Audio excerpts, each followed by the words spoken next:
Shabbat Shalom, everyone. So I've now been a rabbi for 14 and a half years here at Adat Ariel. And I have to say, over time, oh, please, don't worry, it's not going to be that long a drosh. You don't have to con me. Okay, Evan, you're getting a special 10-minute extra. But over 14 and a half years, I have to say, I have gotten a little wiser in a few ways. And nowhere do I sense this more than when I am officiating at funerals. When I first began here 14 and a half years ago, and I would officiate at funerals, I always used to kind of wonder and kind of internally kind of grimace or almost smirk when a person would get up and they would say, let's say if we were officiating at the funeral of a person's father who passed away, when that person would get up and they'd say, my father was the best father in the entire world. And inside I would always be like, huh? Really? How could that be? I had two problems with that. First, I wasn't aware there was a competition. And second, my father is the best father in the entire world. And this is what I would think. But over time, like I said, I got a little wiser. And I realized something. I realized that when people get up and they make those kinds of statements at a funeral, they're not saying it as an objective fact. What they're saying when they articulate that this person was the best in the world is their love for them. How much this person meant to them. How much this person, and in this relationship, this person gave to them, aided them, supported them, was there for them. What they're saying when they say something like, my father was the best father in the entire world, what they're saying is that in this relationship, this man gave me as a child what it is that I needed to grow and to thrive and to flourish. Even though it might strike us as somewhat narrow, exclusionary, what it really is saying is nothing of the sort. What it's really talking about is not this father compared to all, but this person and what they meant to that individual. Keeping this in mind, this particular understanding can serve as a key to opening up a troubling rabbinic text that we find on this week's Torah portion. In chapter 12, verse 1 of the Torah portion, Parshat Bo, it says, this shall be the first of months for you. Talking about the month of Nisan, the month in which the Israelites were to experience their redemption.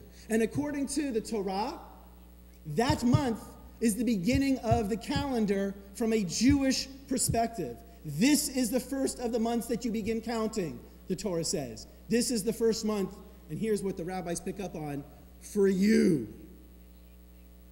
And the rabbis pick up on several elements of this, beginning with the for you part. This is the first month for you. This is how you as Jews are to keep the calendar. Implication, this is how Jews keep the calendar, but not the rest of the world. And so the rabbis say, why? What is it about the moon, about a lunar calendar?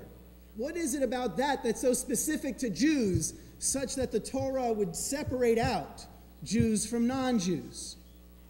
And the answer, they say, is the following. They say Jews were chosen by God. And in that chosenness by God, the Jews have committed themselves to worshiping God when it is dark and when it is light, just as the moon is seen both at night and also during the day sometimes. But the rest of the world, they follow the sun, and therefore they serve God like the sun. They serve God when it's light during the day, but not at night when it is dark. In their moments of distress, in their moments of darkness, the rabbis are suggesting, Jews hold on to their belief and their service towards God, but the rest of the world does not. And the rabbis continue and they add the following. And why? What is it about the moon that also relates to the Jewish people, the rabbis will note, just as the moon is constantly renewing itself, so too the Jews have the power to do the same, to renew themselves, to go from light to darkness, and then, as it has been most necessary with our history, to go back from darkness to light. This is how the rabbis interpret this first verse of chapter 12. On the one hand, it's quite inspiring, this notion of self-renewal, of our ability as people to once again pick ourselves up from whatever we have experienced as a people or as individuals, and to have that power to renew ourselves once again.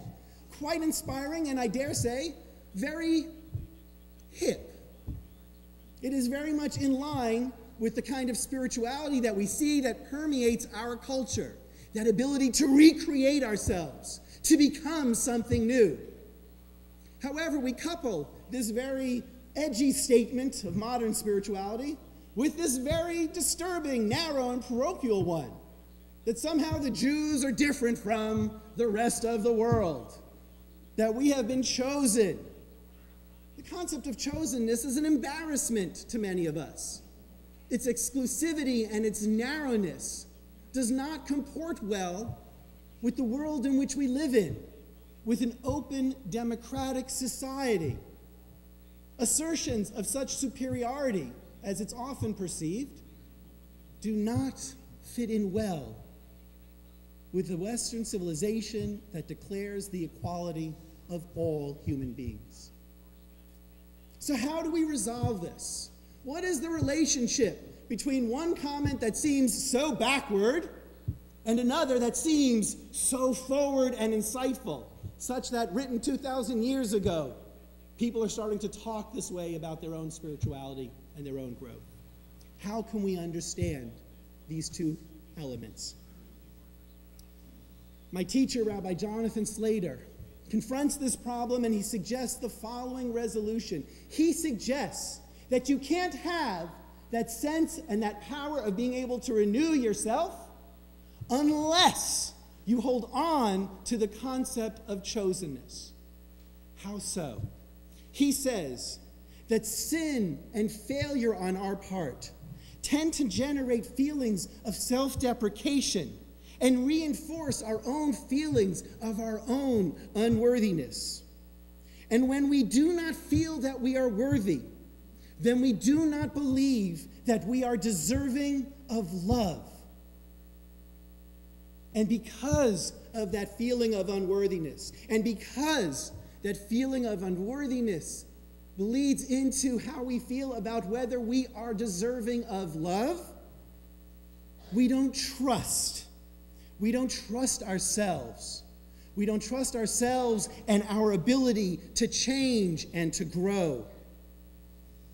And therefore, he notes, there is in fact an intimate link between the concept of chosenness and our concept of being able to grow once again and to become new people, different people, better people. For him, the two are inextricably joined together and cannot be separated.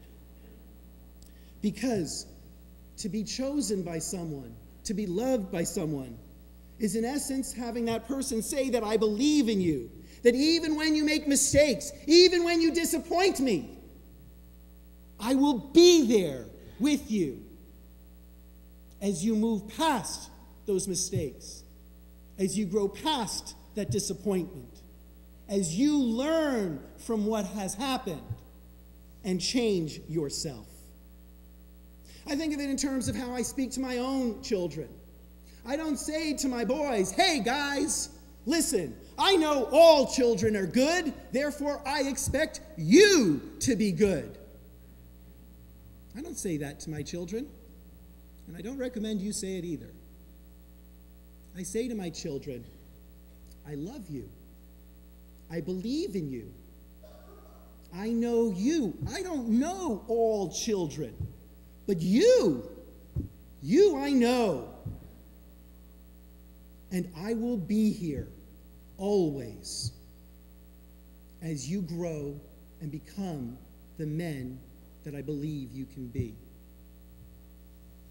This is what a parent should say to a child.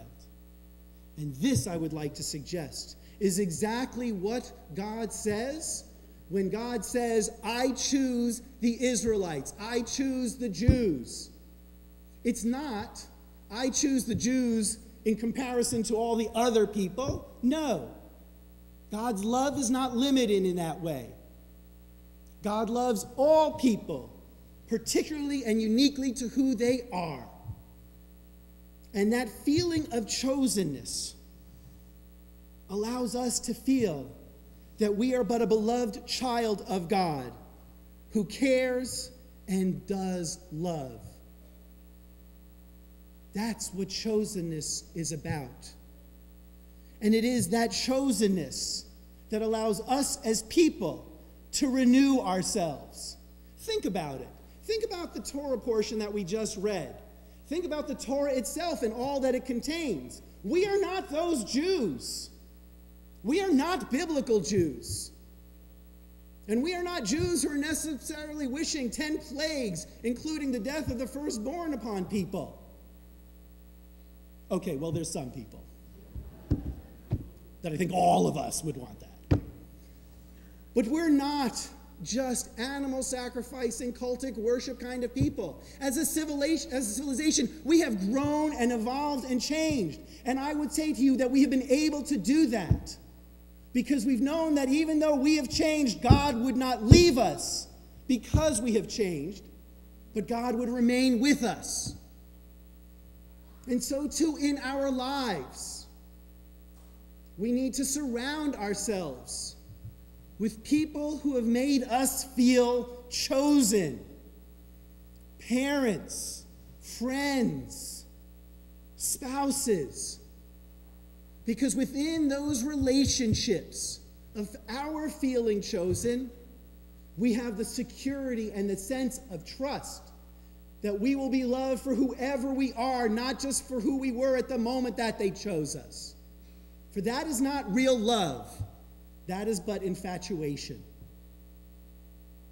Real love chooses an object, a person, to engage in and be in relationship with. Real love chooses, and real love remains. And within that context of chosenness, we may grow. So, like I said, I now understand when someone gets up and says that their parent was the best, their spouse the best, their friend the best. I understand that now. And I am grateful for that comment. For it allows me, as a Jew, to reclaim a notion that we have eschewed of being chosen and to embrace it. And to understand that chosenness is not a matter of comparison. And it allows me as an individual to pay attention to those relationships in which I have felt that I have been chosen, so that I understand and embrace my obligation to choose them as well. For it is in the choosing and in the being chosen that we are able to fully express that potential within us, to grow and take that divine spark and nurture it so that it too can light our lives as well. Shabbat Shalom, everyone.